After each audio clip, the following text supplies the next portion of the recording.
My name is Sudi Farokhnia. I'm the co-founder of IADC, Iranian American Democrats of California. And we're here today to mainly talk about the California state-wide propositions. There's 10 of them.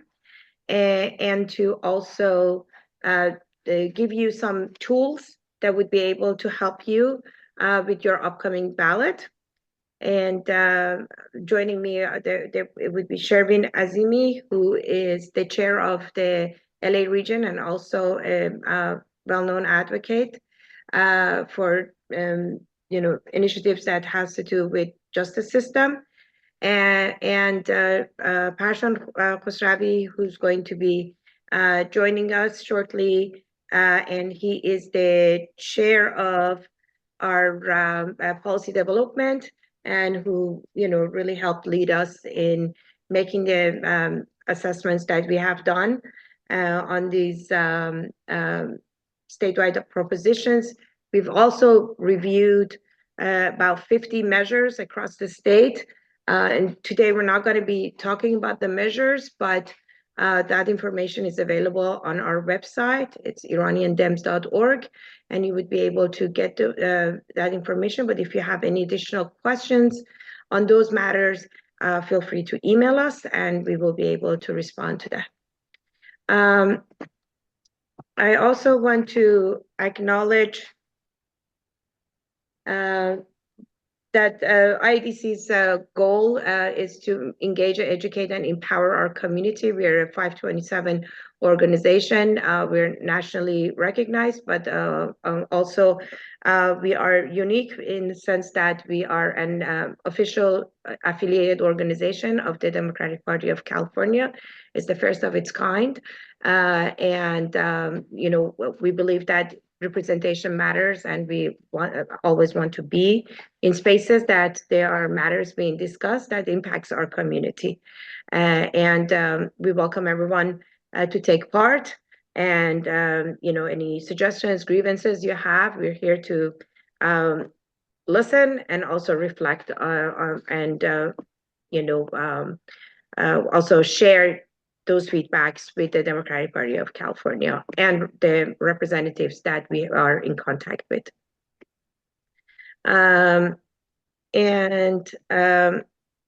Moving forward, so today is also World Mental Health Day, and we thought that we should kind of talk about this. That's why these are all reminders that with the heavy weight of war and further destruction in our own country, in motherland, and around the world, it's important to recognize the impact of conflicts and wars on mental health, and more the reason that we should defend and expand Affordable Care Act here in U.S. and expand, mental health services. And for those of you who took part in the March election, which is hopefully all of you, Prop 1 was specifically regarding the world, healthcare, mental health care services, which it did pass. So without any ado, we move on to the first proposition that we're going to be talking about. These are Proposition 2. What you will see on the top right corner of this screen are IADC's recommendation.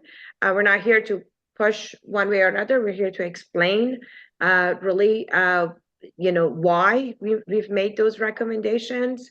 And there would be an opportunity to have question and answer at the end. So please, if any question comes up, please, take notes, and then in the Q&A, you will have an opportunity to ask questions. So this is a major, authorization of bond. Oh, actually, I should stop and ask, is there anyone here that's not comfortable with English? Or was hoping that they would be able to hear this in Persian? I'm going to check the chat and see. Nothing here. Okay. All right, well, very good. But if anything comes up, we can always switch to Persian as well. I'm sorry, So, Sultan, yes, are you talking about proposition 1, 2. 2? That's what I thought. Okay. Yes, proposition 2. Yes, proposition 1 already passed in March. So that was what was related to mental health. All right. Proposition 2 is a bond. Basically, it's issued in order to raise money, and this one is specifically for public schools and community colleges. It's trying to raise $10 billion, and 8.5 million of that would go to elementary and secondary schools, and 1.5 million of it for college facilities. So this is really in total, the fiscal impact of it is about 14 billion. And there are many supporters, but those that are opposing this are the California Taxpayer Association, California Chamber of Commerce, and the Howard Jarvis Taxpayer Association, and the National Federation of Independent Business. Now, I want to emphasize on Howard Jarvis because you're going to see their name often in a lot of these propositions, and their role is to specifically only look at the tax implication of the proposition. They're not necessarily talking about whether this is the nature of the proposition is a good one or a bad one. They only take position in the tax implications of that. So I also want to make sure that that there are resources available both in Ballotopedia and in Secretary of State, that they provide additional information where you would be able to read exactly what each of these supporters or opposition team have submitted as for their reason of their support. So I don't know why, but somehow my slide is not, there we go, it's doing it now. It was not progressing. All right, so what you see here right now is basically the information you would be able to capture from the Secretary of State. It gives you additional information because while it's understanding what that proposition is important, the other thing that a lot of times it's hard to grasp is whether a yes or a no, what would that happen, right? So it's important to understand, if you, for instance, on proposition 2, if you were to vote yes, it means that you're saying that the state is able to issue this bond and would be able to get this money and appropriate it as it has been noted. But the reason, like they're against that, they're just saying that it's like $500 million over 35 years would be an increased cost to the state. But on the other side of it is that these are much needed improvements, especially for the safety of the children, our children or young adults who are attending these schools. And it is a hefty interest on top of that, and we're making a decision that for in the next 35 years it will be there, and it's something that others will have to burden as far as paying into this, and and perhaps it may lead to some state tax increase to cover for these things if our state revenues are not enough to cover the interest pay on these bonds. But as you can see, the arguments for it is that it really meets the needs of today, and those that are opposing it, they're talking about the price tag of it. So in interest of time, I'm going to move on to Prop 3. Prop 3 is very simple. Prop 3 is a constitutional amendment, and it's basically a house cleaning. Because as you know, marriage equality is already guaranteed at the federal level since June of 2015. And in May of 2008, prior to that, the Supreme Court of California indicated that our Constitution, the law that was against the, LGBTQ marriages was against our Constitution. However, the language of the Constitution was not revised to adhere to the, federal rules.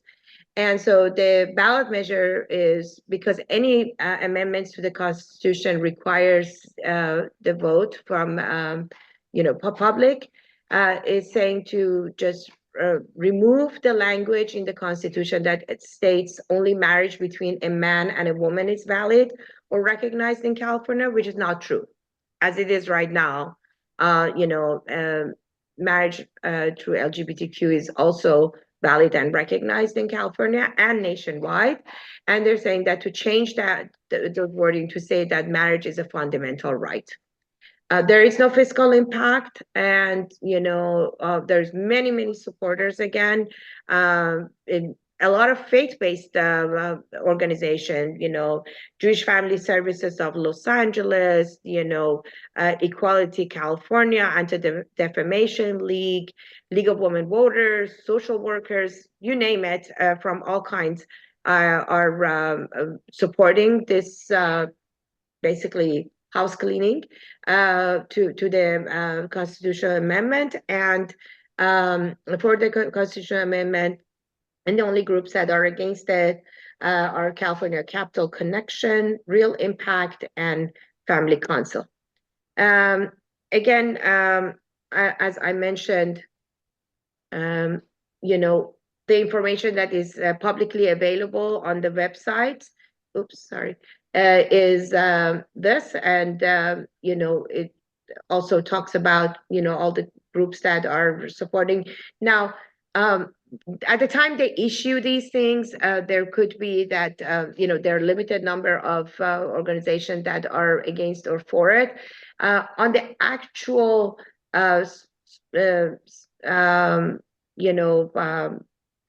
legislative tracker, you see the list, the full list of endorsees and or those who are against it. With that, I'm going to move on to the next one, and this is Prop 4. Prop 4 is really important because it's talking about safe drinking water, wildfire prevention, which is much needed in California, protecting communities and natural land from climate risk.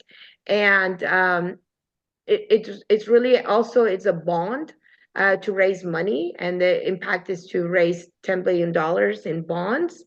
I'll show you what the official document for this is. Now, compare this to the other one. This one is a $10 billion bond to the first one that we were talking about. And it's almost about $2 million to additional interest to pay this $10 million bond off. So the fiscal impact of it is $2 billion. While, it's listed as a negative against this, but comparatively, $2 billion that would be paid over 40 years, and to get the information that's needed, get the money that is needed right now to be able to, reduce the impact of climate change. It's very important. And the only one that's against it again is the Jarvis organization that has to do with taxes. And 5 is the last one that I'm going to cover, and then we're going to switch over to my dear friend Shervin, who's going to cover 6 for you. And so this one is a local bond to be able, look, this is really important because right now, any sort of initiatives that at city levels or at county level comes up, and you know, a lot of people have would like to see the issue of unhoused and lack of affordable housing to be addressed. So there's different cities and counties across the you know, California. There are different ways that people would want to address these things. And so the process is that they come up with these, you know, they vet it out through different stakeholders. Then they go to public and talk about it. They collect as many, you know, signatures that is needed. Then they introduce it to the state. The state validates those signatures, and once it validates it, it accepts it for it to become on our ballot to vote for this, right? And then if it doesn't get enough of votes, all of the work that was done, it goes to waste, meaning we don't move the needle, we don't get to do any of the efforts needed to be able to address affordable housing and all that. And so part of what has been the experience in the past years has been that there's been some really good initiatives that have come up. However, they require 67% vote. And that 67% threshold is so high that it's hard to achieve it. And therefore, all of that effort or all of those ideas are not moving forward. So this is another legislative constitutional amendment that's saying that, you know, if there are local bonds that wants to be, you know, raise money in order to be able to do work for affordable housing or, you know, people with disability or seniors, that we would only require 55% vote rather than 67. So it's not necessarily 51%. It's not like minimum majority, but it's not super majority, which is what right now is 67%. In a lot of organizations, 60% is considered super majority. So 2/3 seems to be almost an, you know, a very high level in order to be able to achieve it. Yes, the good thing about it is that it requires consensus building, meaning talking to people and making sure that you onboard them. So it takes a lot of money and people that are involved in order to be able to convince the voters to you know, address this. And so let me move forward to the next page. Sorry. There we go. So this is what's on the official, you know, ballot of on the Secretary of State, talking about why this is needed, as I just mentioned, and just to tell you that they, as far as people who are supporting this, let me tell you who are the people. AARP is supporting this. AIDS Healthcare Foundation. Remember AIDS Healthcare Foundation because they'll come up in you know, other efforts that has to do with housing. And then you have, you know, the electricians, the school employees, all of the trade councils and unions, municipal employees, Santa Clara, you know, water district and fire chief associations, you name it, are supporting this bill because they've had initiatives that they've been really trying to pass in the you know, past years.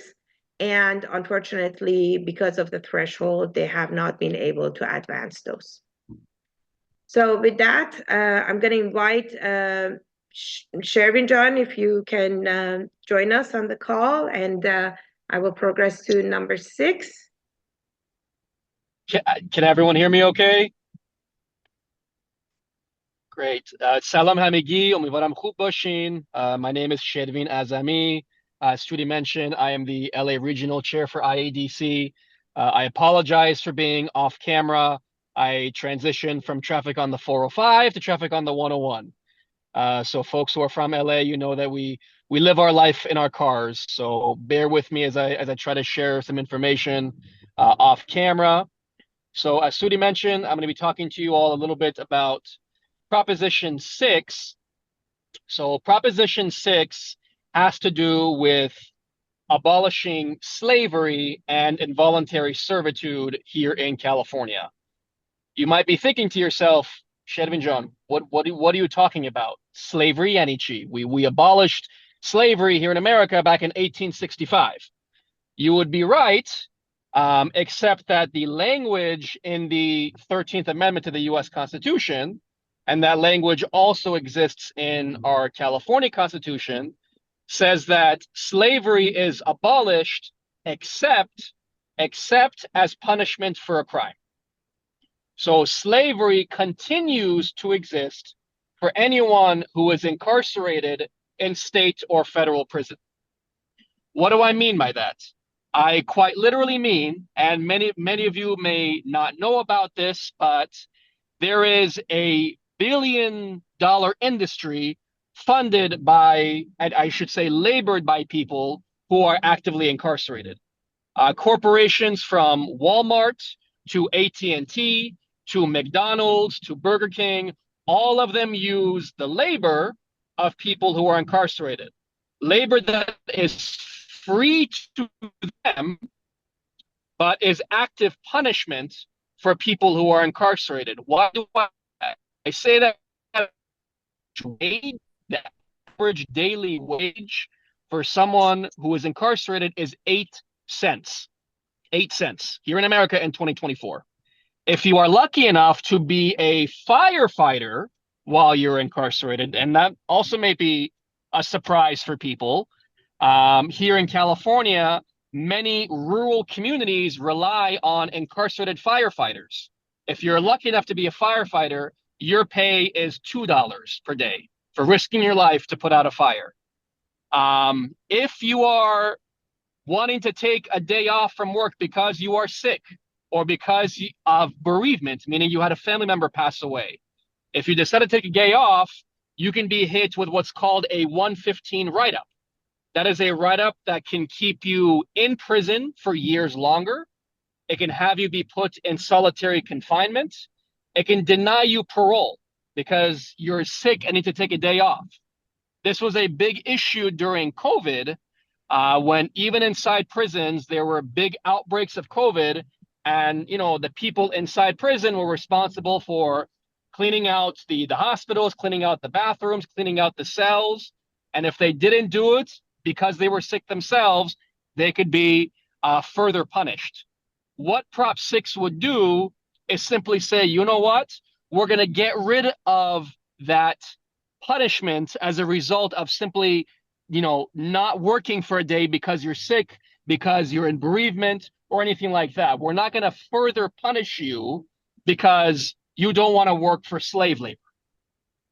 So it's a good thing that will simply strike out that language in the California Constitution that says that slavery is abolished except as punishment for a crime. It would simply strike out that language. So that is a net positive. In 2024, we should not still have slavery and involuntary servitude on the books. And I will also say that there is no formal opposition to Prop 6. It is something that is supported across the board, including from law enforcement groups. So that's the basics on Prop 6. You may have heard of previous versions that would also provide living wages to people who are incarcerated. Prop 6 does not do that. Prop 6 is a very, very simple, just striking out that language that says except as punishment for a crime. so we can finally abolish slavery once and for all here in California. Thank you so much, Shervin, John. I was just getting word that unfortunately Passion, who's our speaker, has an emergency that came up and is not able to join us. So we will continue with this. And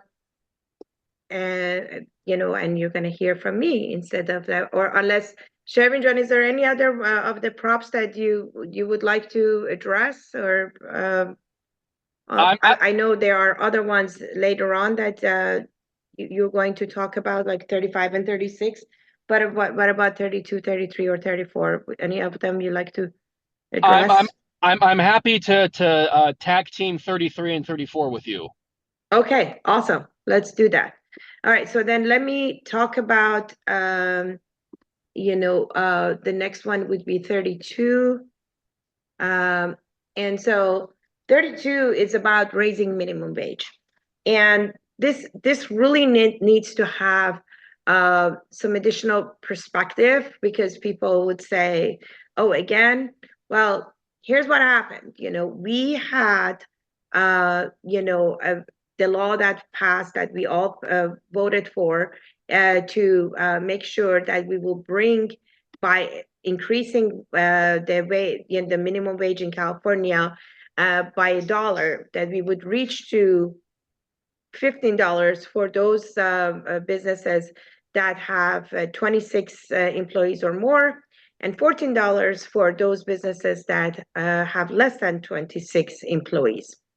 Now, the truth is that right now in LA, in San Francisco, in Orange County, in San Diego, in these bigger counties, the minimum wage is actually already very close to 18. It's over $17 in most of these places. It's the city of even at cities like City of Hollywood has already put their minimum wage at $18. So this is not, while on the books that the minimum wage is at $15 right now, changing it to $18, it's not necessarily a huge stretch. It's not like we're all of a sudden jumping $3, because in reality, in most of the big counties, they're already above $17 or right at $17. And so this is just basically saying that, we have two huge problems in California. One is that there's a lot of people who are working full-time at minimum wage, and they're not able to afford a minimum of life, because one, rent is too high, and so we don't have enough affordable housing. And the thing is that their pay is not appropriate for this state and the expenses of this state.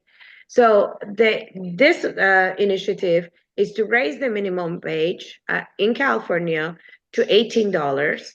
And then, and of course, this is for, again, those organizations that have 26 employees or more, and it would be $17 for those that are less than 26 employees.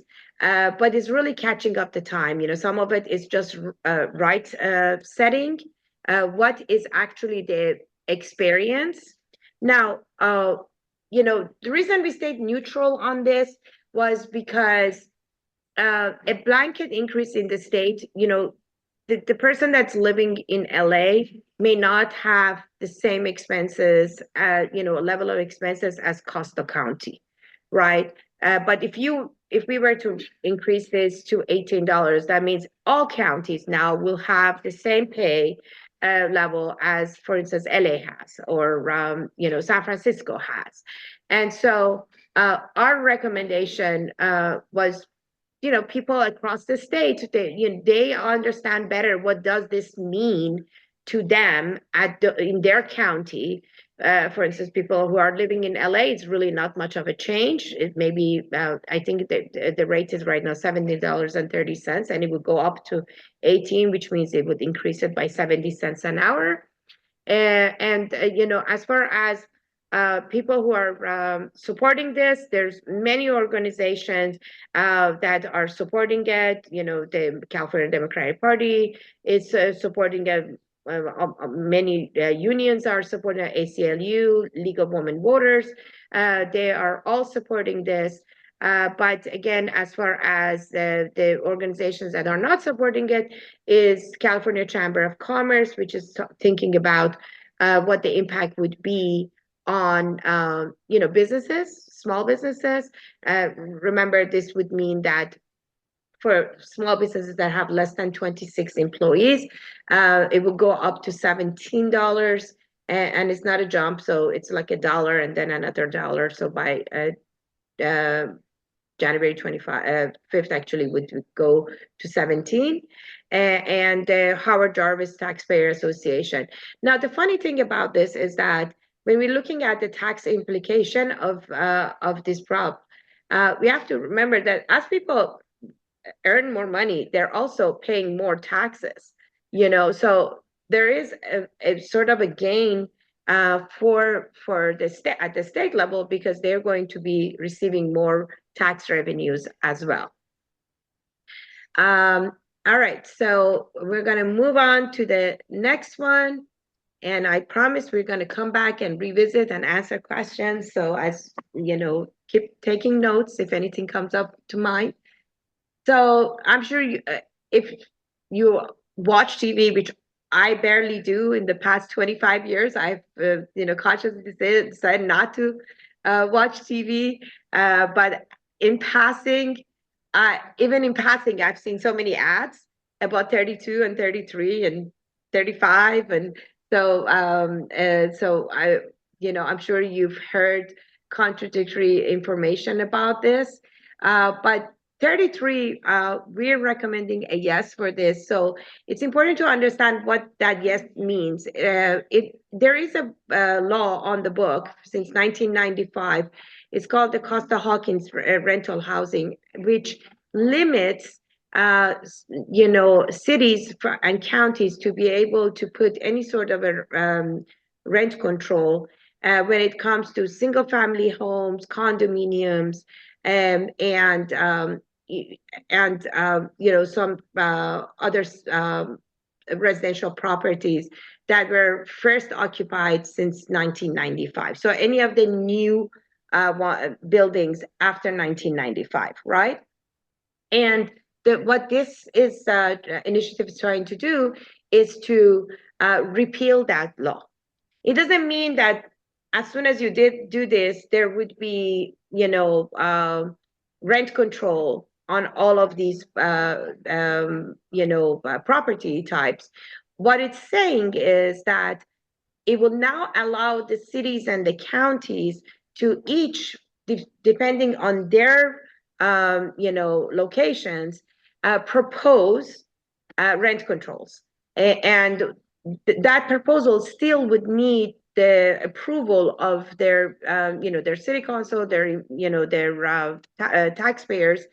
But this bill right now is preventing it. Now, I mean, this Costa-Hawkins law that's on the book is preventing even having a conversation about it.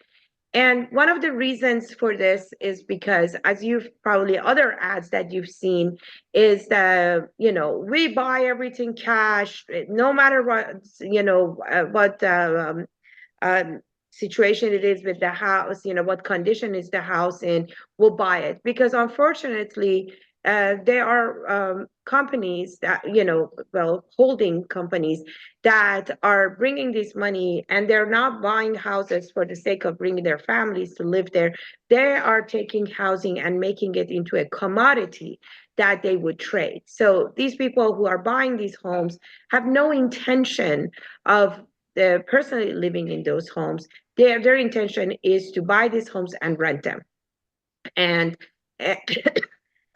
excuse me, and in the process, they're really putting enormous amount of expecting rents for these homes, and it's raising the bar of the rents across the other homes that are in the same area, and so basically making housing very affordable in California. So their recommendation is to take this Costa Hawkins rental housing, and obviously that bill, that law was on the book at the time because we didn't have people who bought houses, and so they would be able to rent it. We didn't have current situation. So while maybe the law at the time made sense, 30 years later, we need to rethink that. So that was my explanation. If you have anything to add to that, Shervin, John, go ahead. I think you covered it brilliantly, Sudi John. Thank you. I appreciate that. All right. So again, this is the official document on 33, and you can see that there is a lot of support here. Now, notice that it's also, again, supported by the AIDS Healthcare Foundation, which they are doing a lot of work to, spending money, trying to support initiatives that helps with, affordable housing. And before I move forward, I want to say that, 34 is actually a payback, sort of Los Angeles said that 34 would not even be a proposition if there was not a 33 on the books or on the ballot. So what is 34? So Shervin, I'm going to let you I'm happy to jump in on that. Yes. I'm happy to jump in on this one. So I think Sudi just said it. Prop 34 is the attempt by the California Apartment Association, by major corporate landlords, to basically get the AIDS Healthcare Foundation to stop running rent control ballot measures. You all may remember this is now the third time that Californians are voting on a rent control ballot measure. And basically, the apartment associations are tired of fighting the AIDS Healthcare Foundation. And so they're trying to stick it to them with Prop 34, basically trying to take away their political power. It is a very convoluted and complex way they're doing it. So technically, AIDS Healthcare Foundation is a healthcare service provider.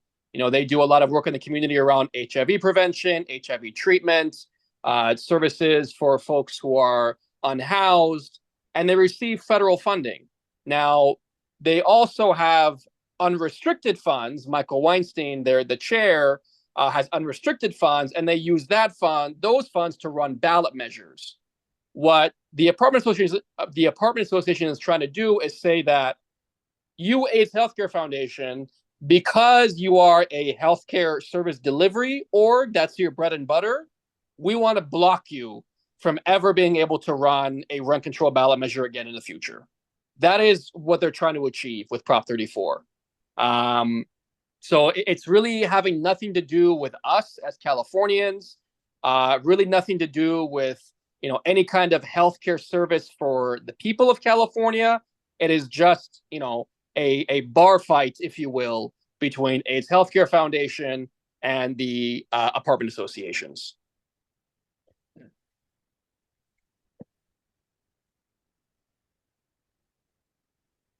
So I think from here, we're going to go to Prop 35, and that one is also, or do you have anything to add on Prop 34? No, I was just going to show the Prop 34, the official document, as far as, a yes vote would mean that, it's going to limit organizations like the AIDS Foundation, which there are not that many, because the language of this is so specific, where it talks about, those that provide special healthcare services, like it's so specific that that it was crafted around them. And then another thing that they usually do with these things is that they put in a carrot in there. The carrot that they put in this, that has nothing to do with the rest of the bill, is authorize statewide negotiation of Medi-Cal drug prices. And of course, everybody, all of us would want to see that there are, Medi-Cal drug prices are negotiated, but it has nothing to do with the intent of this bill. That's a good thing, but just for that reason, if you were to vote yes on this, you really are playing in the hands of these billionaire corporate landlords. All right, so with that, I'm going to move on to 35. And Sure. are you going to speak about 35, or you want me to do it? Happy to. I'm happy to jump in on Okay. this one. So this is probably the most complex ballot measure we have. It has to do with healthcare financing specific to Medi-Cal here in California. So to give a little bit of context, we here in California for the past 20 years or so have had a tax on managed care organizations. It's called the MCO tax for short. Managed care organizations, for those of you who are on Medi-Cal or may have family members on Medi-Cal, is basically a healthcare network that provides services. And they're basically health plans, health insurance plans. And for the past 20 years or so, California has taxed these plans, and the revenue generated from that tax has paid for our share of Medi-Cal. Medi-Cal being California's public health insurance for people who are low income, right? And it funds, primary care, specialty care, things like that. And the legislature, the California legislature, decides how those revenues are spent under Medi-Cal. What Prop 35 would do is take that power, most of that power, out of the legislature's hands, and it would prescribe how the funding can be spent. It does earmark a big percentage of funds for primary care, for mental health, for behavioral health treatment, for specialty care. But the way it would change California law is instead of our elected lawmakers deciding how to use the MCO tax revenue, how to plan for it through the annual budget process, it instead would prescribe how that money can be spent and kind of tie lawmakers' hands in certain ways. So that is kind of the background on Prop 35. Like I said, it would earmark funds for primary care, for mental health, for behavioral health treatment, for specialty care. It would shore up funding for Medi-Cal and keep it more sustainable in the future. But the way it would change the process is by taking that power out of lawmakers' hands and kind of baking for the foreseeable future how those funds can be spent. Sudi John, I'll turn it over to you. Thank you. Yeah, and the interesting thing is, the supporters of this, this is one place where we see both the Democratic Party and the Republican Party is supporting it. Dental Association, Primary Care Association, Hospital Association, Planned Parenthood, California Medical Association, everybody is supporting it. Guess who's not supporting it? Governor Newsom. And the reason, while this, tax is going to end in 2026, and the goal is to make this permanent, so it would stay. Obviously, as a governor, even though he's not going to be, he's terming out, he's not going to be the governor by that time. He's advocating for future governors to have the opportunity to be able to decide how the funds are used. And therefore, that's the reason that he's against it. As far as taxpayers go, since this money is being raised specifically to provide medical healthcare services, this is why so many other big organizations are supporting this, to be able to have continued service and availability of these services for people with low wages or elderly or people who are disabled. So that's why we are also recommending a yes on 35. And the last one, which is not the least important for sure, is 36.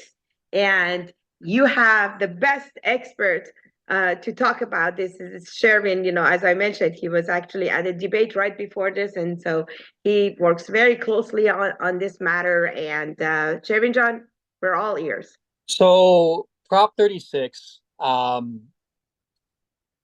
is a ballot measure that is financed by corporations like Walmart, Home Depot, Target, the police associations, and the prison guard associations, and the California Republican Party. It is in response to real concerns around so-called smash and grab crimes, around the viral images we all saw of people breaking into Nordstrom's, breaking into Macy's, Home Depot, and stealing, thousands of dollars worth of merchandise. It is in response to that, but it's actually smoke and mirrors. It has nothing to do with smash and grab crimes. It has nothing to do with fentanyl traffickers and overdose deaths. The reason I say that is because those viral videos we saw of smash and grab crimes, those are already felonies under the California Penal Code. Whenever you're going into a business and you're breaking doors, you're smashing windows, you're taking thousands of dollars worth of merchandise, those are multiple felonies. And during the commission of those felonies, if you so much as touch an employee, if you make any kind of aggressive comment towards an employee, that's a separate aggravated assault charge, which is also a felony. Prop 36 has nothing to do with any of those things. What Prop 36 would do is it would bring back felony charges for simple drug possession for personal use, meaning people who are battling addiction, people who are battling substance use disorders. It would send them to prison for 3 to 4 years or longer for drug possession for personal use. The language is very, very clear on this. It would also bring back felony charges for shoplifting. Shoplifting is not the same thing as organized retail theft. It is not the same thing as smash and grabs. Shoplifting is someone stealing a slice of pizza. Is someone stealing a bottle of baby formula, is stealing a bag of diapers, right? So very, very low value amounts. It would bring back felony charges for petty shoplifting and put someone in prison for multiple years for petty shoplifting. It would also expand California's 3 strikes law. So under Prop 36, let's say you have 2 people who, have an addiction, have a substance disorder. They are sharing drugs with each other. 2 people who could be friends, they could be siblings, they could be romantic partners. They're sharing drugs, and one of them dies of an overdose. The other could be charged with great bodily injury, which is a strikeable offense. So again, we're talking about people who are battling addiction being criminalized instead of receiving help. On top of that, what Prop 36 would do is it would defund mental health. It would defund substance use treatment. It would defund crime survivor programs, and it would defund reentry programs. Why do I say that? I say that because a decade ago, we here in California passed a law called Prop 47. Prop 47 reclassified a lot of these same drug possession charges from felonies to misdemeanors. Prop 47 also required under law that our state reinvest those cost savings into behavioral health programs, mental health programs, reentry programs. Over the past decade, it has generated close to $1 billion. To give you some examples of the types of programs that have been funded by Prop 47, it includes Rady's Children's Hospital in San Diego. It includes Olive View Hospital here in Los Angeles. It includes the Palomar Health Foundation in San Diego County that provides services to domestic violence survivors, to people struggling with addiction. It provides funding to the Safe Harbor program at UCLA that provides services to people who are survivors of domestic violence. The funding for all of these programs would go away if Prop 36 passes. So again, all of us have real concerns about crime. We have real concerns about overdose deaths. We have real concerns about shoplifting. I hope we can all agree that we're not going to solve those issues by taking away money from mental health or by taking away money from treatment. We need more funding and more programs and more services in those areas. Instead, what Prop 36 would do is put all that money back into the jail and prison system, where people are not getting help, where we here in California have an over 40% recidivism rate, meaning within 1 year of coming home from prison, 40% of people are going back to prison. That should tell us that prisons are not actually working at reducing crime. You know, if prisons were effective at reducing crime, America would be the safest country in the world, because America is the most incarcerated country in the world in terms of population size. So again, you know, I myself, you know, my mom for most of my youth worked at Macy's. I have a lot of family members who dealt with these smash and grab crimes. These are real concerns. But taking money away from mental health is not how we solve it. Taking money away from treatment is not how we solve it. So those are some of the things that I wanted to share, but happy to have any conversations with folks if anyone still has any questions about this.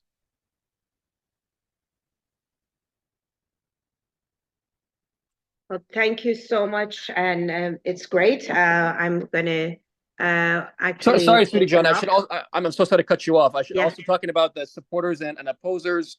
So I mentioned Sure. who's supporting Prop 36, California Republican Party. You know, millions invested by Walmart, Home Depot, Target, the California Business Roundtable, retail associations. Prop 36 is opposed by the California Democratic Party.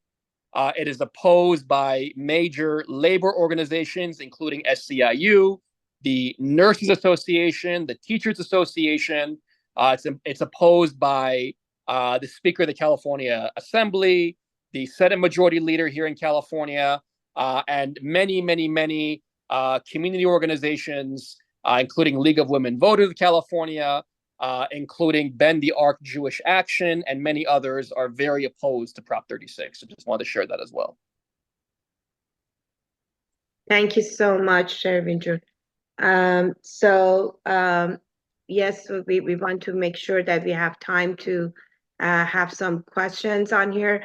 But before we go there, I wanted to again reemphasize in the beginning, as I mentioned, if you like to visit IranianDems.org, we have our list of endorsed candidates.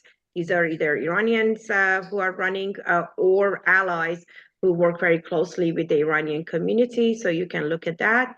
We also have our voter guide. This is not the whole thing, but we, you know, the one on the left, as you can see, is the summary of what our recommendations were for the propositions. But we also covered about 50 measures that are at city or county levels. And you would be able to see that and the reasoning why we are supporting or advocating against certain things. So with that, I'm gonna ask that folks would raise their hand if they have any questions, and we'll be happy to. And there's a question in the chat. Ask a question in the chat if you look at. I'm sorry, whoever was talking, you're getting cut off. Is that Mahnaz June, or you're just named Mahnaz? Fariba. I think Fariba is trying to share that there was a question in the chat from Farah June saying, will we be discussing G and A for county? Okay, so I think, Shervin John, did you feel comfortable talking about A? I can talk about Measure A for LA County. Right. So that has to do with funding for homelessness. So back in 2017 in LA County, we passed a 1/4 cent tax that would fund homelessness services, prevention services, and it is set to expire in 2027. So the county is getting ahead of that and renewing the tax and increasing it to a half cent. So it would now become, if this passes, it would become a half-cent tax in perpetuity to fund homelessness prevention services, homelessness response services, and much more. And I Thank you so believe much. LA Times estimated that it's going to generate around 800 million annually. Very good. And I'm not prepared to talk about G right now, but we'll be sure to have that available on our website. If you like to refer to iraniandems.org, you will be able to see that and also other ones. So I'm sorry, Farajan, we gave you part of the answer to your question, but not the full one. So we'll get back to you on G. Anyone else has any questions? Morijan, you started. I wanted to also, recognize Mori and Ozarjun from Iranian Persian American Association of Long Beach, who partnered with us in getting the word out on this event. But I know before we started, Mori said you had some thoughts on some of these. Would you like to share? You have any questions? Well, thank you very much for doing this, Susie and Shervin and the rest of the team. It was a very educational sort of a venue for us. And I think what is more important than all of this is to go and vote. To go and vote and encourage people to go and cast their votes. It is the most crucial time of our country right now. That's what we're speaking. And thank you very much for the collaboration and partnership, Sudi. Sure. And of course, my pleasure. And Farajan, again, if you visit iraniandems.org, we actually are covering the judges. Let me see if I can get back to that screen and share my screen here for a second. There you go. If you can see my screen for LA, for each of in this green box, we're talking about the judges in LA. So that should hopefully help you with your decisions. And also, endorse candidates of folks, different parts of the LA County. And if, you can share it with friends and family that are in different cities and counties as well. Obviously, this doesn't cover all of the roster of people. These are the individuals that we have build relationship with them, or they recognize that there is a lot of Iranian Americans who are in their district, and it was important to them to have our endorsement.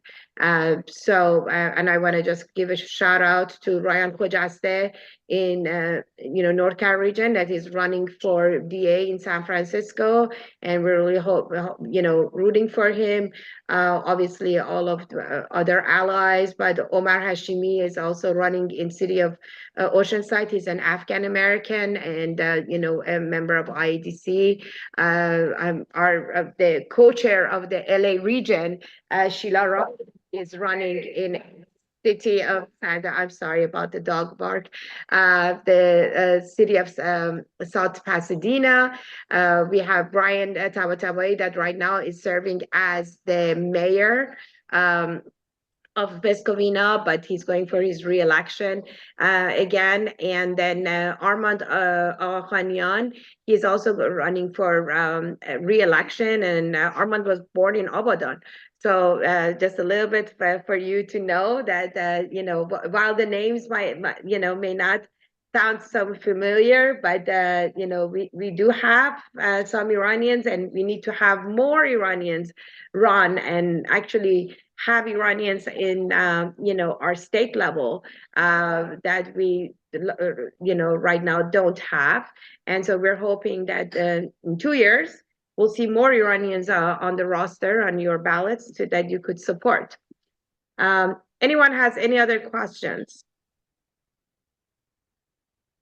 All right, so I just wanted to share a couple of things also. I think it's at some proud moments since we are gathered here, is to say that, you know, we had, you know, a wonderful representation of Iranian Americans in Chicago at the convention. And, you know, I don't know if you were able to catch on VOA or BBC Persian or Iran International, and you know, also non-Iranian media, where they talked to them and covered that. And so it was really a proud moment. And then also last Monday, we had an IA for Harris you know, virtual rally where we collectively, this is not an IADC event, it was a IA for Harris coalition event where a group of people have come together across the nation to make sure that we as Iranian Americans, just like the white dudes and the Black women and the, you know, Asian women and, you know,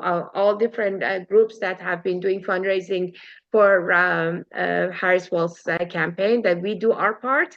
And it's really good. And so I really recommend, if you had some time to watch the recording, you can go to IADC's YouTube, and the full link is there, or visit our Instagram page, which is IA for Harris. And on there, you will see the link to the recording as well. It would be in the bio.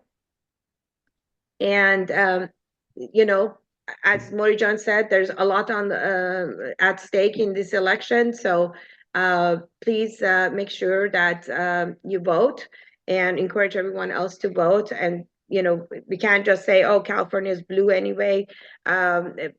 You know, California right now plays a very important role in making sure that we can get the House back. The hope is that we will pick up 5 more seats, but also hold on to the you know, Democratic seats that we have right now in the House. So please really support and vote top to bottom. And some of the things that you can, if you like the work that we're doing, you're interested, you would like to be part of this, or you want to support us in doing the work that we're doing. We're all volunteers. None of us get paid for this, but there are some overhead expenses of text banking and phone banking and, you know, keeping up our website. So becoming a member, it's only $35 per person for a year, or $50 for a family. So or you can just donate and help us with our expenses. And follow us on social media. It's easy to remember, Iranian Dems, no matter which of these you look at. And if you're passionate about these matters and you really like to be part of these discussions, please, again, become a member. All standing committees are open to any member. So you would be able to join us and, you know, help us with this. And try to engage and make sure that, just like we see that, you know, in every presidential election, that candidates make sure that they go to Florida and talk to Cuban Americans. We want to make sure that every, you know, candidate knows that they have to come to California or elsewhere, you know, in DC or wherever else that we have a, you know, large constituency of Iranian Americans, that they need to hear from us and we need to hear from them. So with that, we really need to have a seat at the table. So hopefully you join us. And we have less than 4 weeks to the election. You know, right now, you should, if you haven't received it, the ballots went out on Monday. You should have received them by end of this week. If not, you can follow up with your register of voters, or you can visit iwillvote.com and check and see, make sure that your voter registration is up to date. No worries if it is not. Up to October 21st, you will be able to update your voter registration, and then your ballots can come out. And the last resort on that is that 11 days prior to election day, which is that Saturday, October 26th, I believe it is, right? All of the, well, most, not all, about 70 in every county, there's going to be early voting sites that are going to open. And from the Saturday the 2nd, which is 3 days before the election, all voting centers are open. Please don't wait until the 5th to go and cast your vote, whether you want to vote in person or you drop it into one of the ballot boxes in your county or your city, or you choose to mail it. Just make sure you to write, sign the back of your envelope and fill in the form in the back, because that's how they validate your signature against your signature on your DMV file, and that's how they validate your ballots. So